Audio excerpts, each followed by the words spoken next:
Pane mashoko anobuda nyogwa naNick Mangwana at the SADC Summit. Vana Nick Mangwana aiwa vari kunyatsokuuya vachinyatsokuwadzisa vagari venyika yeZimbabwe nokuti vari kuramba vachipa vanhu ma-updates at the upcoming SADC Summit vachitaura mashoko ekuti aiwa SADC is mobilizing kuuya kuzoita summit yenyika yeZimbabwe. Azviperi mushe sanapinda mashoko abuda nyora kuti bo subscribe or like or turn on the bell icon. Tichapenda pake anopinda nyora chiti the SADC Summit projects tour delegation is now at the Rainbow Towers hotel, which is being refurbished as it will accommodate some of the summit delegates.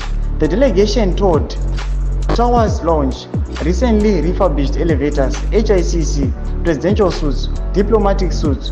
The hotel refurbishments will be completed in the next 2 weeks. #SADC 2024. Anoposta ma pictures achisa muri kuona video ayo.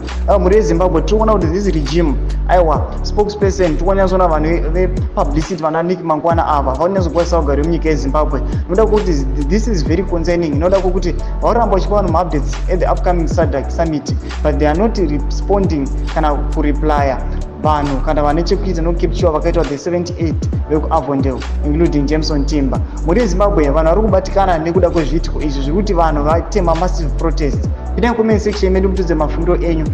Subscribe, kulike, turn on the bell icon.